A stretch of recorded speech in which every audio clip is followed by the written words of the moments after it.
Les enjeux internationaux. Dimanche, le chef militaire du Hezbollah, Haitham Ali Tabataï, a été tué dans une frappe israélienne alors que le cessez-le-feu entre Israël et le Liban, entré en vigueur le 27 novembre, a été déjà rompu 5 fois par l'État hébreu. Tel Aviv accuse le Hezbollah de ne pas respecter l'accord de désarmement. Presse le gouvernement libanais d'y procéder dans un contexte où les soutiens du Hezbollah s'amenuisent, notamment suite à la chute de Bachar al-Assad. Il y a presque un an, que reste-t-il des milices chiites dans la région? Bonjour, Karim Émile Bittard. Bonjour Guillaume Erner. Vous êtes professeur à l'École normale supérieure de Lyon et à l'Université Saint-Joseph de Beyrouth, spécialiste du Proche-Orient. Alors, il faut nous présenter ce chef du Hezbollah que je ne connaissais pas du tout. Alors pour être tout à fait honnête avec vous, moi-même, comme 99% des Libanais, ne le connaissions pas non plus. C'est souvent le cas. Le Hezbollah est une organisation extrêmement opaque. La première chose qui nous a frappé, c'est que son nom n'est absolument pas libanais. Nous avons découvert le lendemain. C'est un nom iranien? Voilà, il était né au Liban, de mère libanaise, mais son père est iranien. Il a fait ses armes dans la brigade Redouane, qui est un peu une sorte d'unité d'élite du Hezbollah. Et il semblerait qu'il fasse partie de cette nouvelle génération qui s'apprenait à prendre les rênes du parti et qui est plus directement en ligne avec Téhéran et plus déconnecté encore des réalités libanaises que ne l'étaient ses prédécesseurs. Voilà, et on comprend que le Hezbollah ne divulgue pas d'organigramme. En revanche, cela signifie que le renseignement israélien est encore largement bien documenté sur le fonctionnement du Hezbollah. Tout à fait. Cela vient démontrer qu'en près d'un an, le Hezbollah n'a pas encore réussi à protéger ses principaux dirigeants. Israël avait déjà une avancée technologique considérable. Celle-ci a été décuplée avec l'intelligence artificielle. Les moindres faits et gestes des leaders civils et militaires du Hezbollah sont scrutés.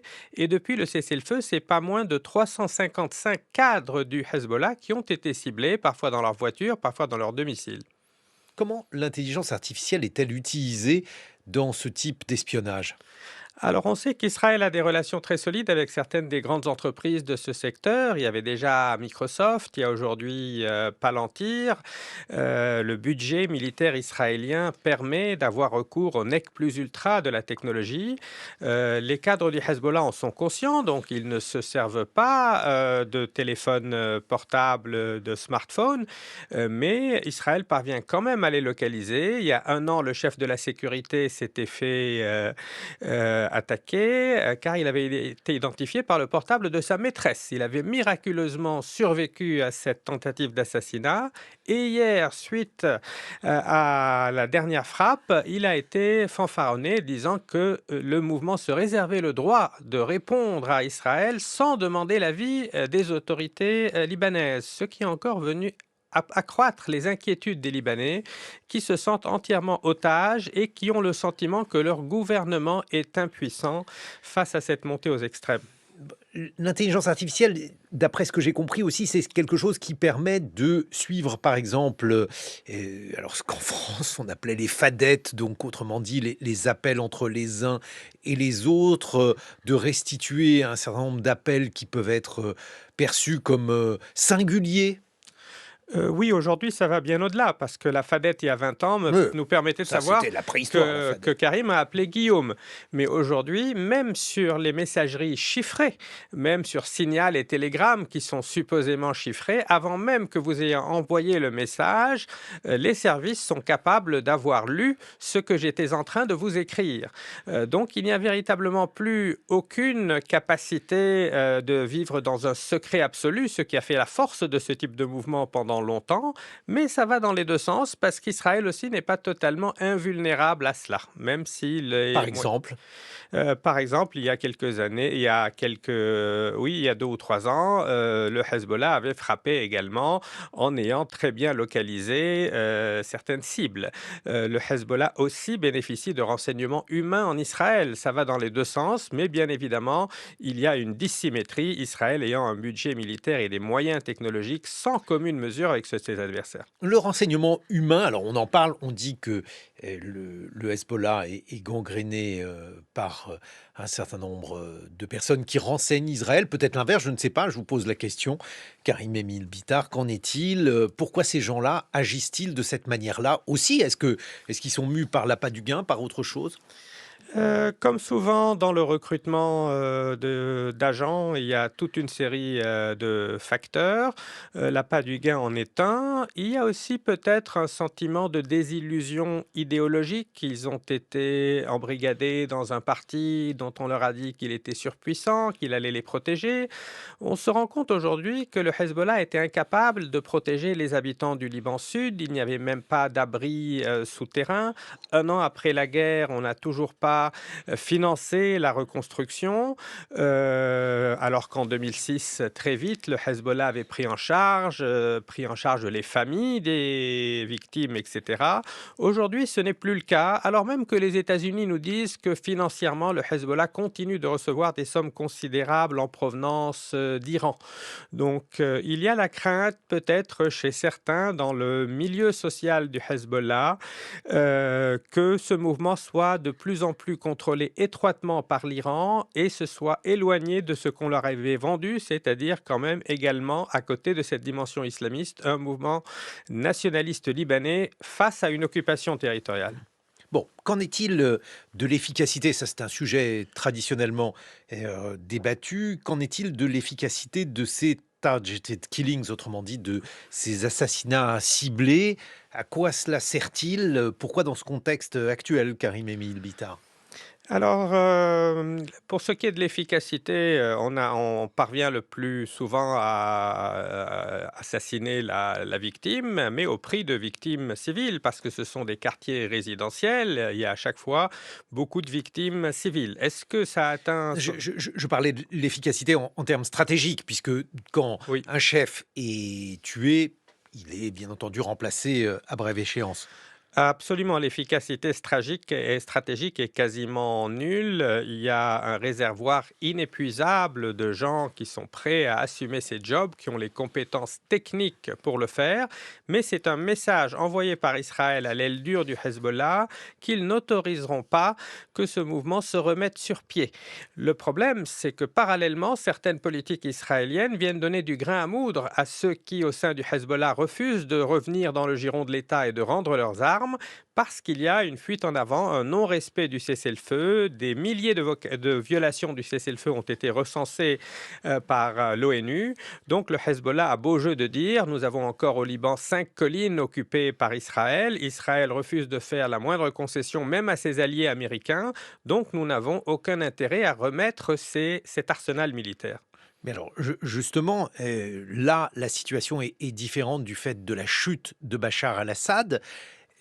Qu'en est-il aujourd'hui de la solidité du Hezbollah dans cette configuration toute nouvelle? Alors, les analystes militaires israéliens eux-mêmes reconnaissent que le Hezbollah a déjà perdu 70 à 80% de ses capacités militaires au Liban. Par ailleurs, comme vous le disiez, la chute du régime syrien a privé le Hezbollah de ses canaux d'approvisionnement, donc l'Iran ne peut plus le remettre à flot. D'après les États-Unis, il y a toujours toutefois de l'argent qui passe par des réseaux parallèles, soit en cash, soit par des transferts.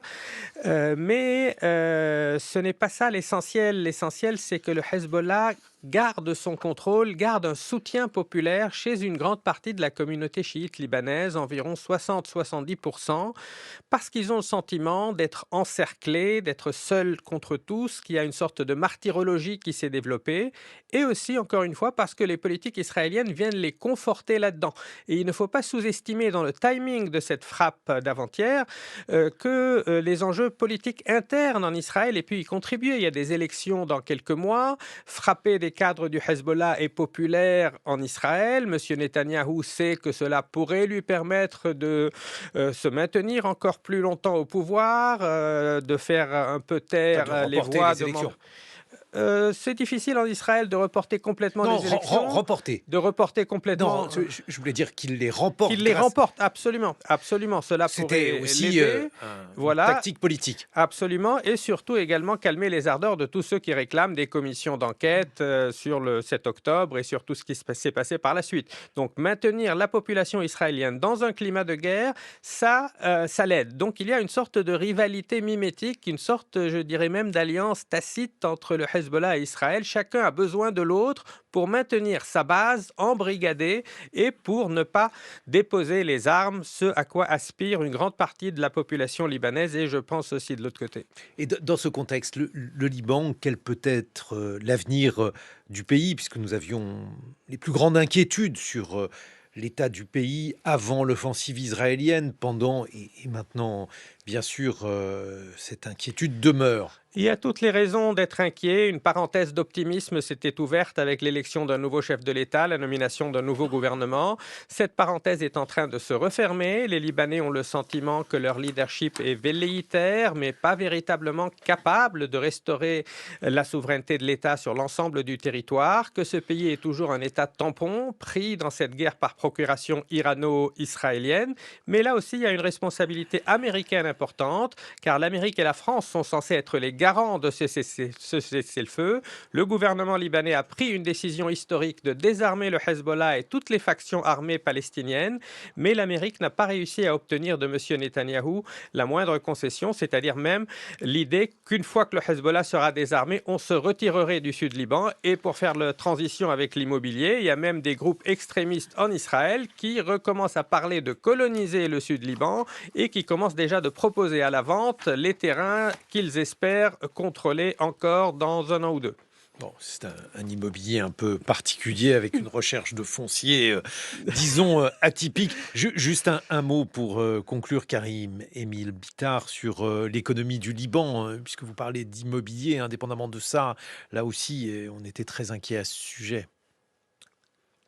Sur Sur l'économie du Liban. l'économie Oui. libanaise est largement dépendante de la situation sécuritaire. Elle survit aujourd'hui grâce aux envois de fonds des expatriés, grâce à quelques investisseurs d'origine libanaise ou quelques alliés du Liban, mais tant que la situation sécuritaire ne sera pas stabilisée, je ne vois pas un retour saoudien ni un retour massif des investisseurs libanais.